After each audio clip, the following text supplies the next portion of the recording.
Assalamualaikum warahmatullahi wabarakatuh. Kawan-kawan di channelku, apa kabar? Semoga kabar Anda baik-baik saja ya, dimanapun Anda berada. Nah, pada kesempatan malam hari ini jumpa lagi. Sudah sekian lama ya, kita nggak ketemu, kita nggak berjumpa, kita nggak berdiskusi, kita nggak ngobrol-ngobrol. Nah, malam hari ini kita ngobrol-ngobrol saat di channel Kwa yang kita sayangi ini. Kawan-kawan semua, ini adalah malam ke hampir 2 minggu ya. Jadi dulu kita mulai puasa hari Jumat ya. Sekarang sudah besok hari Jumat, jadi sudah 2 minggu kita jalanin puasa Ramadan tahun 2020 ini. Kebetulan sebuah tragedi bencana internasional yang terjadi, yaitu adanya pandemi corona ya, pandemi COVID-19 yang tidak hanya melanda di Indonesia tapi juga di seluruh dunia. Kita ketahui semua, sebuah penyakit, sebuah virus, berasal dari virus yang ukurannya sangat kecil sekali kawan-kawan. Jadi mungkin 0, sekian milimeter, jadi 1/1000 debu lah, kira-kira begitu besarnya itu, kira-kira begitu kawan-kawan. Jadi begitu kecilnya virus itu, tapi ketika masuk ke tubuh seseorang dia akan berkembang biak menjadi sesuatu yang mematikan dalam tubuh manusia ya. Dan ini adalah sebuah tragedi yang tidak pernah kita bayangkan sebelumnya kawan-kawan. Jadi seumur hidup saya hampir 50 tahun ini, baru kali ini ada sebuah kejadian yang luar biasa global seperti ini. Dan pada akhirnya kita menuntut kita untuk senantiasa berefleksi atau berpikir ulang. Sebenarnya ternyata manusia yang sedemikian luar biasa, sedemikian cerdas, dengan peradaban-peradaban yang sudah maju sedemikian rupa, masih kalah oleh makhluknya Allah Subhanahu wa Ta'ala yang bernama virus corona ini, yang gedenya tidak lebih dari 0, sekian milimeter tadi, 0,00 sekian milimeter tadi, atau 1/1000 dari debu mungkin ya.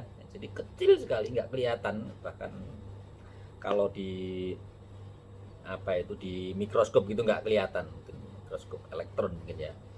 Nah, pada akhirnya kita harus berpikir ulang bahwa manusia ini hidupnya sangat-sangat lemah ya sebenarnya ya.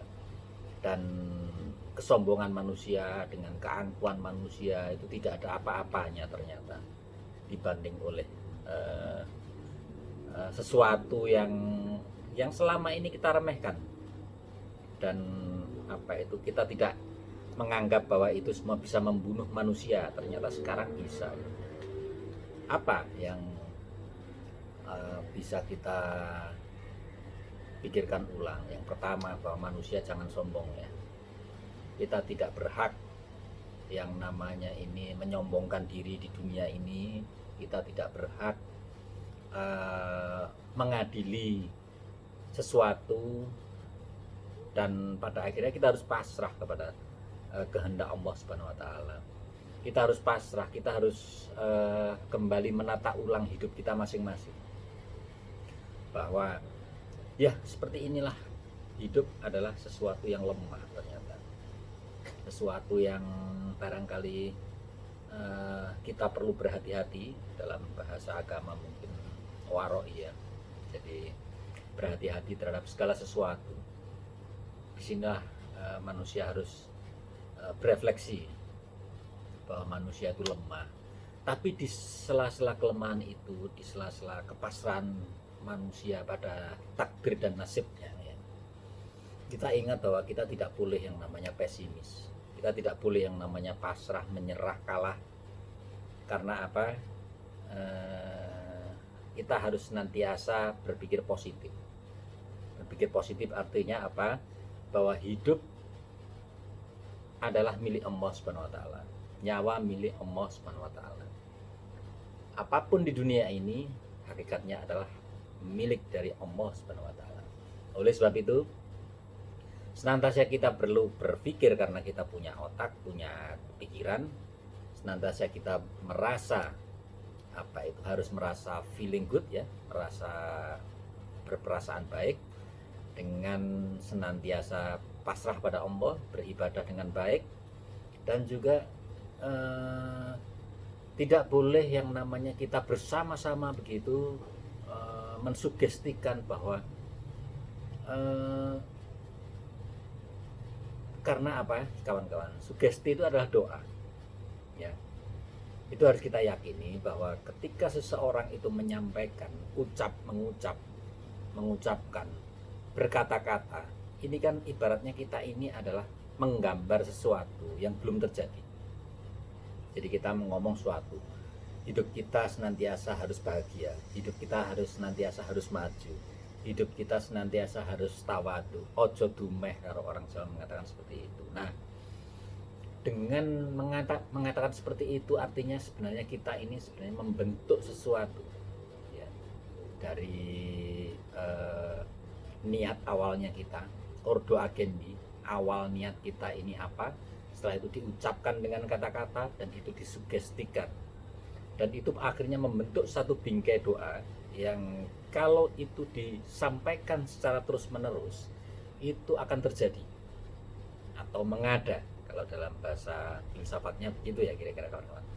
Jadi oleh sebab itu alangkah baiknya kalau kita dalam hidup ini senantiasa mensugestikan hal yang baik, mensugestikan, mengatakan, dan juga berpikir hal yang baik meskipun itu belum terjadi kawan-kawan.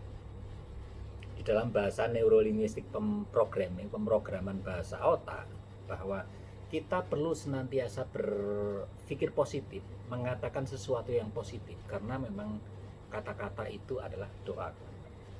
Sama dengan misalnya kenapa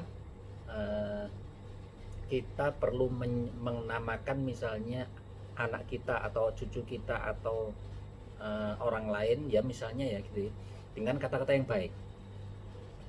Karena apa? Nama yang baik, dengan kata yang baik, nama yang baik. Karena apa? Nama itu adalah doa. Logikanya bahwa dengan mengatakan atau memanggil nama tersebut berulang-ulang, itu artinya itu akan mensugesti seseorang tersebut itu untuk melakukan atau